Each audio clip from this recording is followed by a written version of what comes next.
کہ میری بیوی بہت بد زبان ہے، میں کئی دفعہ طلاق دینے کی سوچ چکا ہوں، لیکن میرے 3 بچے ہو چکے ہیں، بچوں کو دیکھتا ہوں تو پھر میں اپنے صبر کا گھونٹ پی لیتا ہوں، ورنہ میرا جی چاہتا ہے اس کو ابھی طلاق دے کے گھر سے نکال دوں۔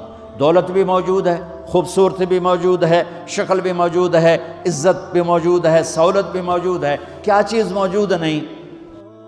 ایک خاتون مجھے ملنے آئی، ملانے والے نے مجھ سے کہا کہ اس کا خاوند کھربوں پتی، ارب پتی نہیں، کھرب پتی آدمی ہے، کھرب پتی پاکستان میں 2 4 10 آدمی ہیں۔ اس خاتون نے آ کر میرے سامنے بولنے سے پہلے ہی رونا شروع کر دیا، ورنہ پہلے کوئی عورت یا مرد آ کے دکھڑا سناتا ہے پھر روتا ہے، وہ روئی پہلے اور بعد وہ کہنے لگی مولانا صاحب مجھے لوگ بڑا خوش قسمت سمجھتے ہیں کہ میں بہت بڑے مالدار کی بیگم ہوں، لیکن میں لعنت بھیجتی ہوں اس کی دولت پر کہ اس کا رویہ ہی میرے ساتھ اچھا نہیں، تو میں ہیرے کے سیٹ کیا کروں، میں سونے چاندی کے سیٹ کیا کروں، میں یہ کروڑوں روپے کی گاڑی کو کیا کروں جب میرے خاوند کا رویہ ہی میرے ساتھ انسانوں والا نہیں ہے اور اس کے اخلاق اچھے نہیں ہیں۔ میں آگ لگا دوں اس ساری دھن دولت کو، مجھے محبت چاہیے، اخلاق چاہیے، وہ کوئی نہیں اس کے پاس۔ چند دن بعد دوسرا واقعہ سنا، ایک نوجوان بڑا خوبصورت، وہ بھی اسی طرح لیکن اتنا مالدار، کافی مالدار، وہ آ کے میرے پاس بیٹھ کے رونے لگا، مولانا صاحب اب میں کیا کروں، میری زندگی برباد ہو گئی، میرا اتنا عالی شان گھر ہے، اتنی اچھی میری کمائی ہے، آمدنی ہے، لیکن میں کیا کروں؟ یہ اسی کے الفاظ بتانے لگا ہوں، میری بیوی کی زبان 20 فٹ لمبی ہے، میں کہا رکھ دی کتنے 20 فٹ چاہتے، میں کہا وچوں 19 فٹ کٹ دے شاید کچھ کم بن جاوے، کہ میری بیوی بہت بد زبان ہے، میں کئی دفعہ طلاق دینے کی سوچ چکا ہوں، لیکن میرے 3 بچے ہو چکے ہیں، بچوں کو دیکھتا ہوں تو پھر میں اپنے صبر کا گھونٹ پی لیتا ہوں، ورنہ میرا جی چاہتا ہے اس کو ابھی طلاق دے کے گھر سے نکال دوں۔ دولت بھی موجود ہے، خوبصورتی بھی موجود ہے، شکل بھی موجود ہے، عزت بھی موجود ہے، سہولت بھی موجود ہے، کیا چیز موجود نہیں؟ اخلاق موجود نہیں، حسن سلوک موجود نہیں، پیار محبت موجود نہیں۔ اب اپنے گھروں میں اگر خوشی دیکھنا چاہتے ہیں، ہر رشتے کو اگر آپ آباد کرنا چاہتے ہیں تو میرے نبی والی محبت دینا سیکھیں، میرے نبی والی محبت دینا سیکھیں، اپنے بچوں کو بھی، اپنی اولاد کو بھی، اپنے بہن بھائیوں کو، اپنے ماں باپ کو، ساس بہو کو، بہو ساس کو، سسر بہو کو، بہو سسر کو، بھائی بھائی کو، بہن بہن کو، اللہ کے واسطے برداشت کرنا سیکھو۔ مجھے میرے رب کی قسم ساری دنیا کا چین و سکون برداشت میں ہے، صبر میں ہے، صبر میں ہے، صبر میں ہے۔ زبان ایک نوجوان میرے پاس آیا، کہا جی میری بیوی سے لڑائی ہوتی، مجھے کوئی تعویذ دو۔ میں نے کہا بیویوں پہ تعویذ اثر ہی نہیں کرتا۔ کہنے کا کیا کروں؟ میں نے کہا ایک عمل بتاتا ہوں، سنت عمل، کہ 1-2 لقمے اپنے ہاتھ سے بیوی کو کھلا دیا کرو۔ وہ کہنے لگا اس سے کیا ہوگا؟ میں نے کہا تو تم دیکھو گے، پھر میں پوچھوں گا تم سے کیا ہوگا۔ میں نے کہا یہ سنت عمل ہے، اس سے محبت بڑھے گی۔ کوئی 8-10 دن گزرے تو اس کا فون ویسے آ گیا حال احوال پوچھنے میرا، تو مجھے اپنی بات یاد آ گئی۔ میں نے کہا میری بات پہ عمل کیا تھا؟ کہنے لگا نہیں۔ میں نے کہا کیوں؟ کہنے لگا شرم آتی۔ میں نے کہا لڑتے ہوئے شرم نہیں آتی؟ کبھی کوئی کمزور سے بھی لڑتا، عورت تو بیچاری کمزور ہے، چلو یہاں کی عورتیں طاقتور ہیں، سنا ہے کہ بڑی شیرنیاں ہیں اور ان کے خامد سارے بکری یہ شیر ہیں، الٹا ہی کام ہے، یہاں عورتیں شیر ہے، خامد بکریاں ہیں۔ چلو بھائی تم مہربانی کر کے اپنے خامدوں کو عزت دو، اور ان سے کہتا اپنی بیویوں کو عزت دو، محبت سے رہو۔ تو میں نے کہا بے وقوف، کبھی کمزور کے ساتھ بھی کوئی لڑتا ہے، اس میں تمہیں شرم نہیں آتی اور اس میں شرم آتی ہے؟ سنت۔ میں نے کہا چل کر اور مجھے بتا۔ کوئی 2 گھنٹے بعد اس کا فون آیا، کہا مولانا دوپہر کا کھانا تھا، میں نے اپنی بیوی کے منہ میں لقمہ جو دیا نا تو اس کا منہ وہیں کھلا رہ گیا۔ وہ کہنے لگی تو نے خود تو کیا نہیں، کسی نے تجھے بتایا ہے؟ کس نے بتایا؟ تو بتا، تیرے اندر یہ ظرف نہیں ہے، تمہیں یہ سبق کس نے پڑھایا ہے؟ اس نے کہا مجھے یہ سبق مولوی طارق جمیل نے پڑھایا۔ تو کہنے لگا میری بیوی نے ایسے اپنی جھولی اٹھا لی اور کہا مولوی طارق جمیل اللہ اس کے بچوں کو سلامت رکھے جس نے تمہیں انسان بنایا۔ میرے بھائی بہنوں صبر کرنا سیکھو۔ ہماری ایک دھوبند تھی ماسی شریفہ، مر گئی بیچاری، تو وہ آ گئی میری بہن کے پاس، چھوٹا قد، موٹی ڈٹی، تو بڑی لڑک کی، پوری شیرنی۔ وہ آ کے کہنے لگی میری بہن کو، میری بہن تو انہوں چنگی طرح جان دی ہے، بی بی ہے میری نوواں بڑیاں لڑدیاں، میں نے کوئی تویز دے ساریاں میری نوکر بن جانا۔ اب میری بہن کو پتہ تھا کہ وہ سارا لڑائی دا تماشا تھا، ماسی شریفاں تو شروع ہوندہ، ادو تو ہوندہ ہی کچھ نہیں، بیچاریاں معصوم جیاں چھوٹیاں چھوٹی عمر دیاں۔ تو میری بہن نے ایک تعویذ بنایا اور اس کو یوں رول کر کے نا، اس کو کہا ماسی شریفاں ہن جس لے تیری لڑائی ہوئے نا، اس تعویذ تو چک مار کے بہ جانا ہے تے چھڑنا نہیں، جے تو چھڑیا تو مر جانا ہے، انہوں پکا کر کے رکھیں۔ اس نے کیا کیا؟ ماسی شریفوں کو چپ کروایا۔ اب ہمارا دیہاتی ماحول ہے، تعویذوں کی بڑا عقیدت ہے، صحیح تعویذ تو اثر کرتے ہیں لیکن اکثر تو ہیرا پھیری والے بیٹھے ہوئے ہیں سارے ہی، تو اللہ ماشاءاللہ۔ تو 8ویں دن وہ آ گئی، بی بی تو تو بڑا چنگا تعویذ دیتا، ساری لڑائی ختم ہو گئی۔ کیوں کہ ماسی شریفاں چپ ہو گئی۔ تو میں ان ساری مستورات کو یہ تعویذ دے کے جا رہا ہوں، یہ سب لے لو، یہ مرد بھی لے لو، اور جب کوئی جھگڑا ہو اے یہاں رکھ کے چپ کر کے بیٹھ جانا، آپ کی لڑائیاں ختم ہو جائیں۔ اگر آپ بولتے رہے تو پھر لڑائی ختم نہیں ہوگی۔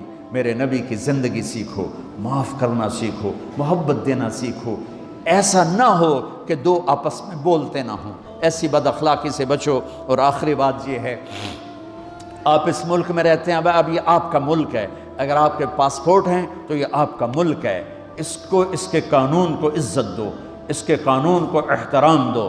یہاں کی گورنمنٹ کے ساتھ مجھے پتہ چلا ہے کہ بہت سے لوگ ہیں فرضی بیمار بن کے وظیفے لے رہے ہیں، یہ حرام ہے، یہ دھوکہ ہے، یہ فراڈ ہے۔ جو حکومت آپ کی اتنی ہمدرد ہو کہ گھر بیٹھے آپ کو وظیفہ پہنچائے، آپ کے بچوں کے وظیفے لگائے، آپ کے وظیفے لگائے، انہی کے ساتھ دھوکہ کرنا ہے، انہی کے ساتھ فراڈ کرنا ہے، اللہ کی قسم یہ آپ اپنے ساتھ فراڈ کر رہے ہیں، یہ آپ اپنی ذات کو دھوکہ دے رہے ہیں، ان کو نہیں دھوکہ دے رہے، آپ اپنے آپ کو دھوکہ دے رہے ہیں۔ ایک سردار جی ریل میں چڑھا، ہنسی جائے، لوگوں نے پوچھا سردار جی بڑے ہنس رہے ہو؟ کہنے لگا ریلوے والوں کے ساتھ آج بڑا فراڈ کیا، چکر کا دے دیا، ریلوے کو چکر دے دیا ہے۔ کہ سردار جی کیا چکر دیا ہے؟ کہنے لگا واپسی کا ٹکٹ بھی لے لیا ہے اور واپس میں نے آنا کوئی نہیں ہے۔ نہ کہ سردار جی اپنے آپ نے چکر دیتا ہے تسی تو جتنی 2 نمبری کرنے والے ہیں یہ اپنے آپ کو چکر دینے والے ہیں۔ اللہ کے واسطے اس حکومت کا نہ ٹیکس چراؤ، نہ ایسی 2 نمبری کرو، نہ یہاں کی بچیوں کو دھوکہ دے کر کاغذ بنانے کے لیے شادیاں کرو۔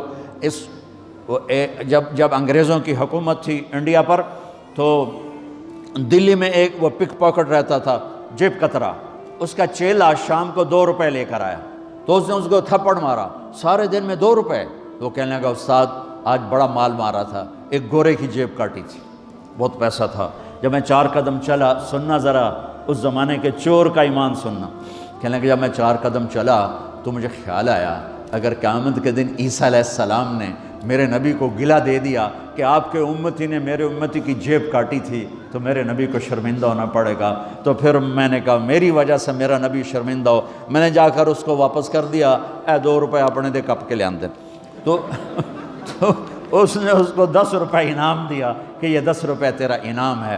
اب آپ اس ملک کے اگر ہیں، آپ کے پاسپورٹ ہیں تو آپ یہاں کے ہیں، آپ اپنے پیچھے اپنے رشتہ داروں کی مدد کریں، جو مرضی کریں، لیکن میرے بھائی بہنوں اس سے اپنا ملک بنا کے چلو، یہاں غریبوں پہ خرچ کرو۔ زکوٰۃ تو مسلمان کو دی جاتی ہے کوئی شک نہیں، لیکن صدقات خیرات پیچھے بھیجنے کے بجائے یہاں کتنے غریب لوگ ہیں، کتنے ضرورت مند لوگ ہیں، کتنے لوگ ہیں جن کے پاس گھر کوئی نہیں، کتنے لوگ ہیں جو کونسل کی طرف سے وظیفہ لے کر روٹی کھا رہے ہیں اور وہ پوری نہیں پڑتی، ایسوں کو ڈھونڈ کے ان پر خرچ کرو، ان کی مدد کرو، کسی کی جانی خدمت کرو، کسی کی مالی خدمت کرو۔ میرے نبی نے فرمایا ہر مسلمان کے لیے ضروری ہے کہ صدقہ دے، ہر مسلمان روزانہ صدقہ دے۔ تو صحابہ نے کہا یا رسول اللہ پیسے نہ ہوں تو آپ کہتے چلو کوئی بات نہیں، کہا نہیں سنو، آپ نے کہا بازار میں جا کے مزدوری کرے اور مزدوری کی قیمت وصول کر کے صدقہ کرے، صدقہ اتنا ضروری ہے، بلاؤں کو ٹال دیتا ہے، مصیبتوں کو ٹال دیتا ہے۔ تو یہاں رہنے والے یہاں کے قانون کا احترام کریں، یہاں کے قانون کو عزت دیں، اللہ کے واسطے 2 نمبری نہ کریں۔ دیانتداری سے چلیں۔ میرے نبی نے فرمایا میرا امتی ہر گناہ کر سکتا ہے، 2 کبھی نہیں کرے گا، ایک جھوٹ کبھی نہیں بولے گا، ایک دھوکہ کبھی نہیں دے گا۔ تو اللہ کے واسطے دھوکے فراڈ سے چلیں۔ کہیں آپ لڑے ہوئے ہیں صلح کر لیں، پیار محبت دیں، معاف کریں، اپنے بچوں کو ٹائم دیں، ان کو اچھی تعلیم دیں، یہ اعلیٰ عہدوں پر پہنچیں، اعلیٰ جاب پر پہنچیں۔ ضروری نہیں ہے کہ تمہاری طرح مزدوریاں ہی کریں، ان کی تعلیم کا یہاں اسکول بناؤ، یہاں کالج بناؤ، اپنے اسکول بناؤ، اپنے کالج بناؤ، اپنی اولاد کو اچھی سے اچھی تعلیم دو کہ یہ آگے چل کے بڑے شعبوں پر اور بڑی جاب پر پہنچیں اور تمہارے لیے عزت بنے، باعث عزت بنے، باعث افتخار بنے۔ آپس کی پیچھے لڑائی چل رہی، اس نے 1 کنال کا گھر بنایا، میں نے 2 کنال کا بنایا۔ اور میں ایک جگہ گیا، پہاڑ میرپور گیا، میرپور بڑے بڑے گھر شہر میں انٹر ہونے سے پہلے بڑے بڑے گھر، میں نے کہا یہ اور لگیں جیسے خالی، میں نے کہا یہ کیا ہے؟ میں پہلی دفعہ میرپور کہا یہ انگلینڈیوں کے گھر ہیں، ان کے مقابلے لگے رہتے ہیں، اس نے کنال کا بنا، میں 2 کنال کا بناؤں گا، اس نے 2 کنال کا بنا، میں 4 کنال کا بناؤں گا۔ بناؤ گھر اپنی ضرورت کے بنا لو، جب جانا ہو وہاں، نہ تم جانے والے ہو پیچھے نہ تمہاری اولادیں، ان کو یہاں کی نسوار لگی، واپس جائیں گے لوڈ شیڈنگ میں۔ ایک پٹھان بھائی ناراض نہ ہونا، ادھر بہت ہیں پٹھان، تو ایک پٹھان کا خرگوش گم ہو گیا، خرگوش، تو لوگوں نے افسوس کیا خان جی آپ کا خرگوش گم ہو گیا، کہنے لگا خوچا کوئی بات نہیں ہے، ہم نے اس کو نسوار کا عادی بنایا ہوا ہے، جب نشہ ٹوٹے گا ہمارے پاس آئے گا۔ یہ تمہاری نسل اور تم انگلینڈ کی نسوار کھا کھا اب تم پاکستان جاؤ گے، ہندوستان جاؤ گے، بنگلہ دیش جاؤ گے، تم نے یہیں رہنا ہے۔ اسے اپنا ملک بنا کے چلو، سنسیئر ہو کے چلو، اس کے قانون کا احترام کر کے چلو۔ یہاں غریبوں پہ صدقہ تو غیر مسلموں کو دو، ان کے دل قریب ہوں، ڈھونڈ ڈھونڈ کے دو، وہ تم سے پیار کریں، وہ تم سے محبت کریں، ان کے ہائے ہائے۔ او میرے نبی تشریف فرما تھے، ایک طوائف گزری، طوائف پروسٹیٹیوٹ، وہ آپ کو دیکھ کے نا آپ کا مذاق اڑانے کے لیے، کیسا نبی ہے، اکیلے بیٹھ کے کھاتا ہے، کسی کو پوچھتا ہی نہیں۔ غیر مسلم، کافر، طوائف، کتنی برائیاں اکٹھی ہو گئی۔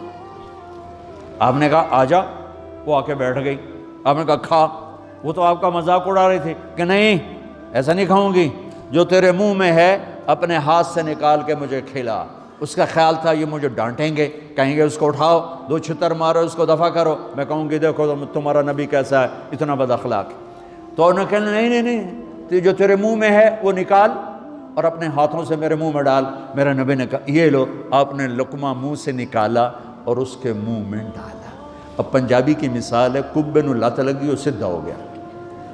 میرے نبی کے منہ کا لعاب جب اس طوائف کے منہ میں گیا، وہ ساتھ ہی کلمہ پڑھ گئی، ایمان لے آئی اور مدینے کی شریف ترین عورت بن گئی۔ میرے نبی تو اس طرح اخلاق والے تھے۔ یہاں تو نوکر سسٹم نہیں، میں پاکستان میں بھی روتا رہتا ہوں کہ نوکروں کے برتن الگ ہیں اور مالکوں کے برتن الگ ہیں، عورتوں کی نوکروں کی پلیٹ الگ ہے اور مالکوں کی پلیٹ الگ ہے۔ میرے نبی نے طائف کے کافر آئے، روزانہ ان کے ساتھ بیٹھ کے رات کو کھانا کھاتے تھے، ان کا جھوٹا کھاتے تھے۔ یہ اخلاق تھے جس نے انہیں کلمے میں داخل کر دیا۔ نجران کے جوڑ نظر آئے گا، اور میرے رب کی سنو، ان استقالنی عقلت لا، تو توبہ توڑ کے لے آئے 1 دفعہ یا 1000 دفعہ، ایسا جوڑوں گا کہ جوڑ نظر ہی نہیں آئے گا، بے جوڑ کر دوں۔ اور یہ تیرے کرامن کاتبین کو بھی نہیں پتہ چلے گا کہ یہ توبہ ٹوٹی ہوئی ہے اور ٹوٹ کے جڑی ہے یا ٹوٹی نہیں۔ اللہ ایسی توبہ ہماری قبول کرے گا۔ جب ہو توبہ کرو، جب ہو توبہ کرو۔ تو نیت کرتے ہو توبہ کی؟ اگر ہم نے سچے دل سے کر لی تو اللہ کی قسم یہیں بیٹھے بیٹھے ہم سب ایسے ہو جائیں گے جیسے ماں کے پیٹ سے نکلے ہوں۔ اور پھر اگر ٹوٹ جاتی ہے، وہاں جا کے ٹوٹ جاتی، پھر کہنا یا اللہ میری توبہ۔ ماں تنگ آ کے شاید بچے کو مارنے لگ جائے، لیکن میرا رب کبھی تنگ نہیں پڑتا، جب بھی جھکو گے معاف کرے گا، جب بھی جھکو گے معاف کرے گا۔ اللہ تعالی ہمیں توفیق دے۔ تو میرے ساتھ کہو یا اللہ میری توبہ، پھر کہو یا اللہ میری توبہ، پھر کہو یا اللہ میری توبہ۔ اب اگر دل سے ہے تو سب معاف ہو گیا۔ آپ سب کو مبارک۔